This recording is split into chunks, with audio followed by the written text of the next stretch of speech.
Salam sahabat Golden Gate Channel yang dikasih Tuhan, puji nama Tuhan. Saya bersyukur dan bersuka cita kembali bisa menyapa sahabat terkasih dalam kasih dan anugerah Tuhan. Ya, sahabat yang kasih Tuhan, saya selalu berharap sahabat senantiasa dalam keadaan baik dan sehat, dan senantiasa diberkati oleh Tuhan kita Yesus Kristus. Sahabat, kembali kita akan membahas mengenai kasus baku tembak di rumah Kadipropam Mabes Polri, Irjen Verdi Sambo. Nah, yang menewaskan Brigadir Nopriansah Yosua Huta Barat. Kali ini kita akan membahas mengenai perkembangan di mana ada dugaan pembunuhan berencana dalam kasus ini. Bagaimana kebenarannya? Sebelumnya kita akan melihat tayangan berikut ini. Tuhan memberkati kita sekalian. Haleluya. Amin. Ada perkembangan yang sangat serius terkait dengan sangkaan kami atau laporan kami mengenai pembunuhan terencana, di mana kami telah menemukan atau saya telah menemukan bukti-bukti adanya ancaman secara beruntun dalam bulan Juni dan Juli untuk tujuan pembunuhan terencana, dan itu sudah tercapai bukti-bukti itu dalam rekam elektronik. Saya sendiri yang menemukan itu.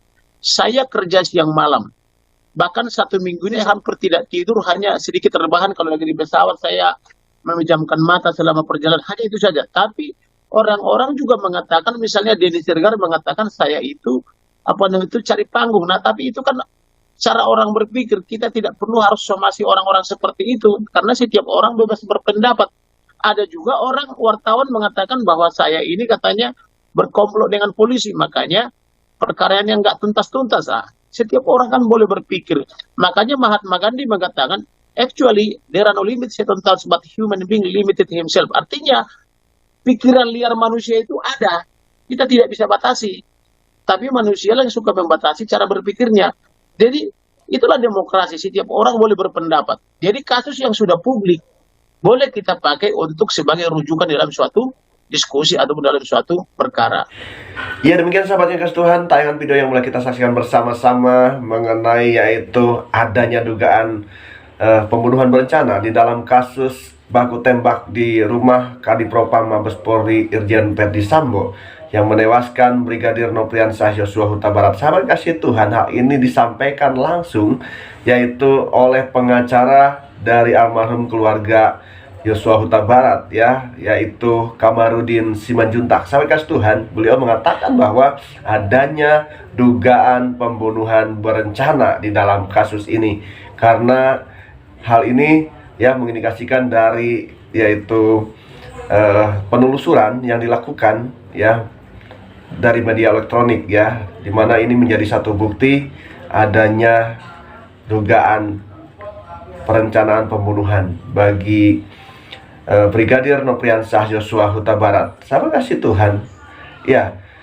pembunuhan berencana itu dianalogikan dengan pemberontakan Lucifer. Dalam hal ini, Evangelis Dantoni akan membahas mengenai pemberontakan Lucifer dan kaitannya dengan pembunuhan berencana. Mari kita akan saksikan bersama-sama. Tuhan memberkati kita sekalian. Haleluya. Amin. Yang jadi pertanyaan, kenapa manusia diampuni, setan tidak? Betul? Betul? Ini yang protes manusia. Karena waktu seminar yang tanya manusia. Tuhan itu kan adil. Kenapa manusia diampuni, setan tidak? Betul? Betul? Saudara, kenapa manusia diampuni, setan tidak? Nah, perlu kita tahu, Lucifer memberontak dari keinginannya sendiri, merencanakan, mengkudeta, memberontak, melawan Tuhan. Beda dengan manusia, manusia tidak ada keinginan merencanakan pemberontakan. Kasus pembunuhan berencana, hukumannya berat, maksimal mati, minimal seumur hidup. Betul? Tapi kalau tidak berencana, ada keringanan. Betul? Betul? Ada apa, saudara? Ada keringanan. Nah, tetapi ingat, kalau yang bunuh orang gila bebas. Karena hakim tidak bisa ngadili orang gila. Kalau hakim bisa ngadili orang gila, hakimnya apa? Nah, ingat, manusia diberi kesempatan pengampunan karena manusia tidak merencanakan pemberontakan. Jelas? Nah, jelas? Nah, Lucifer merencanakan. Dari keinginannya sendiri melawan, mengkudeta Tuhan. Makanya tidak ada setan rame-rame tobat dibaptis. Setan tidak merencanakan keselamatan, menolong atau menyelamatkan manusia. Tidak. Kenapa? Karena setan tahu tidak diampuni. Apa saudara? Nah, beda dengan manusia. Manusia diberi kesempatan pengampunan di dalam Yesus Kristus. Karena apa? Manusia tidak ada keinginan melawan, mengkudeta Tuhan. Tetapi digoda, dibujuk setan melawan Tuhan. Jelas? Jelas? Puji Tuhan, sampai Tuhan, kita boleh diberkati oleh pembahasan yang disampaikan oleh hambanya Evangelis Dotoni mengenai yaitu pemberontakan Lucifer kepada Tuhan yang mengakibatkan Lucifer tidak diampuni. Nah, saya kasih Tuhan, kenapa hal ini saya kaitkan ataupun bagaimana kasus pembunuhan yang terjadi di rumah Kadipropam Mabes Polri Irjen Verdi Sambo dianalogikan dengan pemberontakan Lucifer kepada Tuhan. Ya, saya kasih Tuhan, pemberontakan Lucifer kepada Tuhan itu berdasarkan keinginan sendiri, ya, di mana memang Lucifer menginginkan untuk memberontak kepada Tuhan. Demikian juga halnya dengan pembunuhan berencana. Pembunuhan berencana itu terjadi atas keinginan sendiri, bukan atas dasar ketidaksengajaan, tetapi itu disengaja. Nah, karena itu saya kasih Tuhan, hukuman daripada pembunuhan berencana itu maksimal hukuman mati. Demikian juga Lucifer, ya, karena memberontak pada Tuhan, hukumannya adalah tidak diampuni. Nah, bagaimana dengan hal ini? Demikian ayat firman Tuhan di dalam Yesaya pasal 14 ayat 12 sampai 15. Demikian firman Tuhan. Wah, engkau sudah jatuh dari langit, hai bintang timur putra fajar.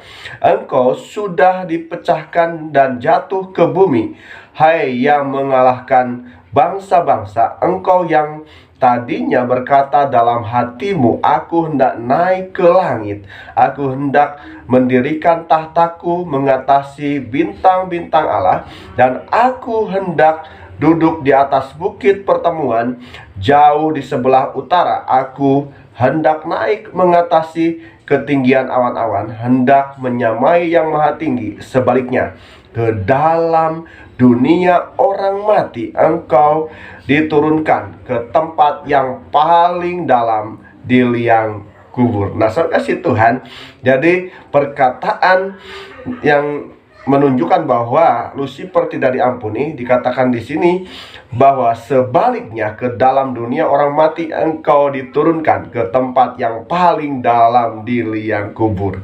Ya, saya kasih Tuhan, inilah yang menunjukkan bahwa Lucifer tidak diampuni oleh Tuhan. Demikian juga dengan pembunuhan berencana. Hukuman maksimal bagi seorang yang melakukan pembunuhan berencana adalah hukuman mati. Saya kasih Tuhan, demikian pembahasan yang boleh dibahas hari ini. Kalau sahabat diberkati melalui pembahasan hari ini, tinggalkan komentar di kolom komentar, berikan masukan dan juga saran. Dan jangan lupa sahabat yang kasih Tuhan, senantiasa dukung Golden Gate Channel dengan cara subscribe, like, komen, dan share setiap video yang ditayangkan. Demikian sahabat, Tuhan memberkati kita sekalian. Haleluya. Amin.